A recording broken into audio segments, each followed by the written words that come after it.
এখন শান্তিনিকেতন বাড়ি, এটা শান্তিনিকেতনের রবীন্দ্রনাথের বাড়ি আর কি।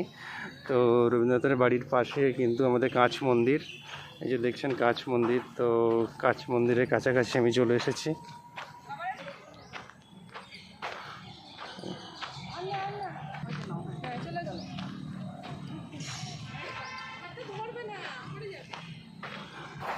এটা উপাসনা মন্দির বা কাঁচ মন্দির বলতে পারেন। এখানে কিন্তু সকালে প্রোগ্রাম ছিল,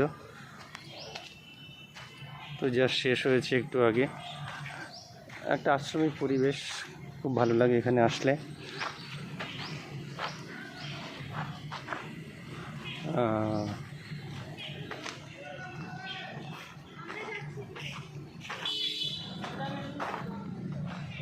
হ্যাঁ, যাচ্ছি না।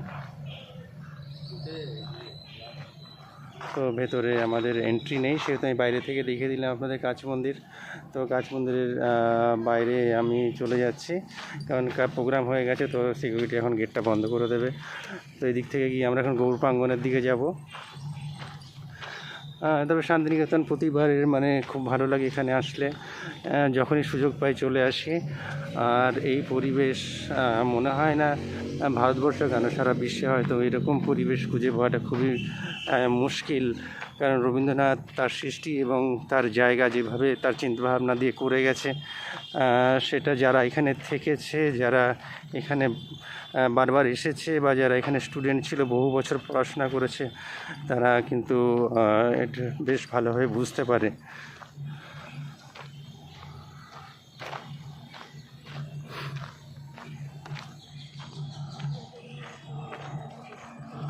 এটা আম্রকুঞ্জ।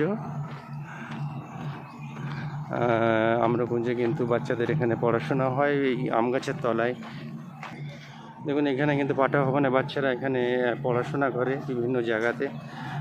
তো আজ মহালয়া, সেহেতু আজকে ছুটির দিন।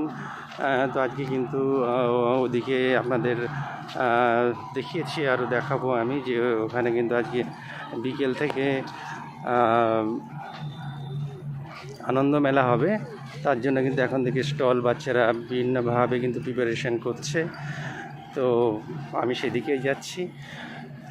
দেখুন এটা আম্রকুঞ্জের কিন্তু ওই যে স্টেজটা দেখতে পাচ্ছেন, ওখানে কিন্তু কম্পিটিশন হয় প্রতি বছর। এখানে বাচ্চাদের যারা পাস ওটা তাদের সার্টিফিকেট দেওয়া হয়।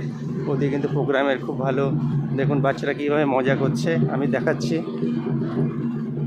দেখুন পুজোর একটা আনন্দ, সেই আনন্দ কিন্তু এখানকার আশ্রমিক যারা স্টুডেন্ট আছে তারা কিন্তু ভীষণ মজা করছে। মহালয়ের দিন ঢাক নিয়ে কিন্তু তারা বেরিয়ে পড়েছে।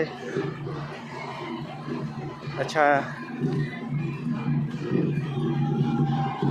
আমরা গৌর প্রাঙ্গণে চলে এসেছি।